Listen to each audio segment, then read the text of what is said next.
And welcome to Hannity, and this is a Fox News alert. Chaos on Capitol Hill last night as the House narrowly passed a budget bill to avoid a government shutdown just 3 hours shy of the midnight deadline.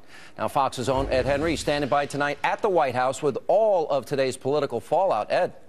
Well, Sean, still a lot of drama, waiting to see if this is going to finally get through the Senate. The White House anticipates that it will, but as you know, they're still facing criticism from liberal Senator Elizabeth Warren of Massachusetts. Has been talking about slowing this down, blocking it because of rollbacks and Wall Street reforms. It also frustrated a lot of House Democrats. There was a revolt for the president. Even Nancy Pelosi, his longtime ally, voting against the president's interest, against this bill last night. Interesting, because in all, there were 139 House Democrats who voted no, only 57 House Democrats voting yes. So if this was the first post-election test of the president's juice with his own party, he stumbled a bit because he was working the phones himself. He sent his chief of staff, Dennis McDonough, up to the Hill to lobby folks. And what's interesting is the contrast between now, when they were edging towards a government shutdown, and a year ago, when Republicans forced a government shutdown over the president's health care law. Back then, the president was slamming Republicans for holding the country hostage. Now, even though the large majority of House Democrats came this close to a government shutdown,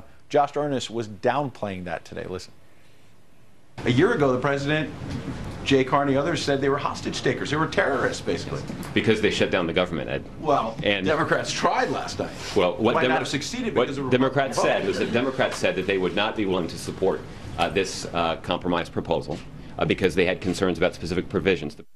Now, what a difference a year makes. A fight last year over health care was an unfair partisan battle. This year, this fight over Wall Street reform rollbacks, that's a principled stand for Democrats. So that's kind of the view of the White House. But what's interesting is the president did get some victories in here. He got money for his health care law. He got money for those executive actions on immigration. Two other big legacy items, a climate change fund as well as early childhood education funds. That could put a lot of pressure on House Speaker John Boehner with conservatives who are not happy that he signed off on this. So, look, the president's facing pressure from the left, but Speaker Boehner is going to have a lot of pressure on the right as well, Sean. Ed, did anyone tell Speaker Boehner that they just won the election, and if they did a continuing resolution that they would have a new majority in January? Did anyone tell him that? I'm just curious if that came up there today. It's interesting because, you know, the president was saying the opposite today, and he was saying, look, there's a new political reality for me, so House Democrats have to calm down because I had to cut this deal. I've got less votes next year. The flip side of that, as you say, is Speaker Boehner's got more votes in the House next year. Yeah. And the Senate Republicans actually have the majority, which today they don't have. They'll have that in January. So they will have a stronger hand. That's why conservative eyebrows have been raised about the deal that Boehner cut for the president. He's facing this pressure, but he said, look, guys, he's going to have a much more difficult lame duck hand come January. So the president tried to cut the best deal he could. Listen, I'd say, and being as honest and objective as I can be, net win for the president here. I think the president's analysis is right. It would have been a lot harder for him next year, and he got Obamacare funded through the fiscal year until October, and he got $2.5 billion for illegals, and the Republicans now have to come back and fight that in February. So I'd say net win for the president. Right, and you're right. And Speaker Boehner is saying, look, we'll come back January, February. We're going to fight on immigration and health care and all that. But as you say, we've heard that before, and the president keeps winning. Yeah, agreed. All right. Ed Henry at the White House. Thanks, Ed. Good to see you. And joining me now to tell us whether House Speaker John Boehner and the GOP establishment completely betrayed conservatives by supporting this spending bill, we have Kentucky Senator Rand Paul is with us. Senator, I referred to John Boehner last night as John Gruber Boehner. I think he did let down. I think the fact that he would have had the new majority, he only needed a continuing resolution into the new year. I think they would have had more leverage. I think going this way and funding Obamacare through the year was foolish. What are your thoughts? You know, I think it's an indictment of the whole process. We've got a 2,500-page bill. No one will have a chance to read this bill, much less even have it printed for everyone to read. And it's a crummy way to run your government because the bill's 2,500 pages long. There'll be no amendments. There'll be no reforms. This is how we've been running government for a decade. We lurched from deadline to deadline, and we now have an $18 trillion debt. So it's a terrible, I'm a no vote on it because I won't get a chance to even look at the entire bill before we can vote on it. Yeah. So it's a crummy way to run government. Well, that's another thing. I mean, Speaker Boehner said 2,000-page bills were not a good thing. This one was 1,774 pages. There was no 72-hour window that people could actually read what they were actually voting on. This to me was like business as usual, except John Boehner was in charge, not Nancy Pelosi. We have the same rules in the Senate. We're supposed to wait a period of time, and we will breach our own rules on this because we can't seem to function the way we normally would function. Normally, you would pass 12 individual spending bills and not this huge conglomeration that no one has a chance to read. So the process is so screwed up, and that's why our country is so threatened by this debt, because we aren't doing our job. And on top of it, let's say Speaker Boehner had taken the advice of some conservatives, and I supported a continuing resolution. In January, when they got power and they had a new majority, wouldn't they have been able to maybe bring the budget down below $1 trillion? Maybe they could have done something with energy, which would have benefited people and created jobs in the country. Maybe they could have offered their alternative to health care. Maybe they could have secured the borders. Maybe they could have put forward a dynamic vision for the country, and now basically that's not going to happen. Well, here's the interesting thing. We did have something we called the sequester, and it had a $63 billion cut in all this discretionary spending, and both Republicans and Democrats got together and abandoned that. About a year ago, we passed a new budget and said we're no longer going to have these cuts in the rate of increase of spending. Yeah, that was the one thing that actually worked, putting a little discipline in the fiscal process, right? I'm hoping we're going to do better. I'm in my caucus every day debating this and saying we need to do a better job. When we're in control, let's pass every appropriations bill and let's put thousands of instructions in every bill to the president how to spend money, because next year we will control completely the power of the purse. And all I can say is we damn well better use it. I'll tell you, you better use it, and it better be a pretty darn inspiring alternative with solutions to get the country on the right track. This is a window of opportunity for conservative ideas, and if they blow it, then they will pay a price. Senator, good to see you. Thanks, Sean. All right, and meanwhile, Senator Dianne Feinstein and her Democratic cohorts continue to face major backlash after releasing the CIA interrogation report earlier this week. Now let's take a look at some of the harshest words coming from the military and intelligence community regarding Feinstein's legacy and the report. Watch this. We've been thrown under the bus, and the politicians are playing political football with the CIA. This attack on the CIA is not only dangerous, but it's immeasurably deceitful. What good comes from publishing this kind of blatantly partisan, disturbing report? Now, we're being warned by our allies that that Americans are going to die. God help Dianne Feinstein if Americans die because of what she's done. The fact is, this report is the most dangerous report, I believe, that has ever come out of the Congress to our national security. It is very, very dangerous, and I believe the blood will be on her hands for this report. Here with reaction, former New Mexico Governor Bill Richardson. Good to see you, Governor. Welcome to the studio. Good. We appreciate you being here. Thank you.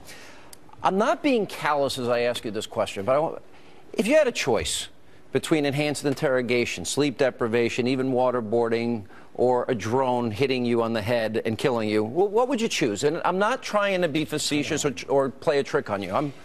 You know, I served on the Intelligence Committee when I was a House member. I was a cabinet member, national security. CIA does very good and important work. And it really pains me to see the division between the Senate and the intelligence community. Here's where I come in, and you're going to say I'm straddling the center. I do believe in forced interrogations.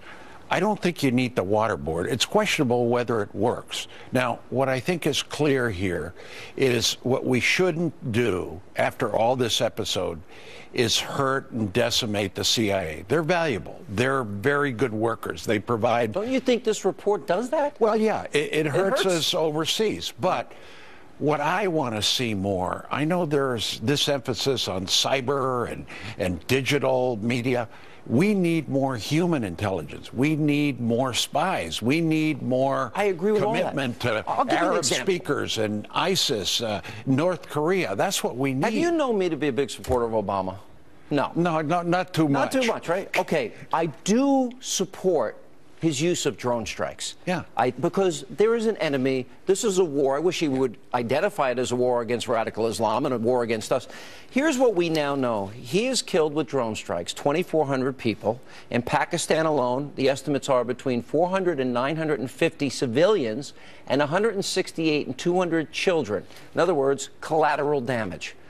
If the Republicans wanted to write a report being critical of Obama, I would be livid considering the circumstances we find ourselves in a post 9/11 world. Politically, this is so dangerous what Dianne Feinstein did, and I think she has put people's lives in jeopardy. Well, you know, and the president got Osama bin Laden. You got to give him credit for that. Now, because of the waterboarding of Khalid Sheikh Mohammed. I'm not sure. See, Jose Rodriguez was there. Well, no, he told me. But what is clear is that there's no conclusive evidence that waterboarding has helped. I mean, there really isn't. Can I tell you what he said to me? Jose Rodriguez was there at the waterboarding at KSM, and I asked him 3 times, would we have gotten the intelligence to find the courier without waterboarding KSM? And he said, absolutely not. It led us to the courier, which led us to bin Laden. You know, Sean, one of the shameful things here, and bad, Dianne Feinstein is a great national security senator. Pro-police. She's pro-national security. I know her well. Now, what happened here is politics is about about personalities. The relationship between the Senate committee and the Senate Democrats and the CIA deteriorated after that report. You weren't conclusive, you weren't transparent, and that personal vibe that is so important between a senator and a CIA director was kind of broken. And I think a lot of this is personal, and it's unfortunate. Let me ask you this. She says that, but Jose Rodriguez said he personally briefed her and told her about the techniques that were used. Here, let me bring it down to maybe an analogy that I think everyone can relate to. Somebody breaks into your house late at night. 2 guys break in. They take your 2 kids. You race out. You tackle one of the guys. The other guy gets away with your 2 kids in the car, and you have one of the men that knows where your children are. Real life now. Would you stop at anything to get the information? No, I wouldn't. You wouldn't. No, nor would I. So why should we as a country act so sanctimonious that we're above this when we're dropping drones on enemies and hitting civilians? I think the issue here is, you know, what do we stand for?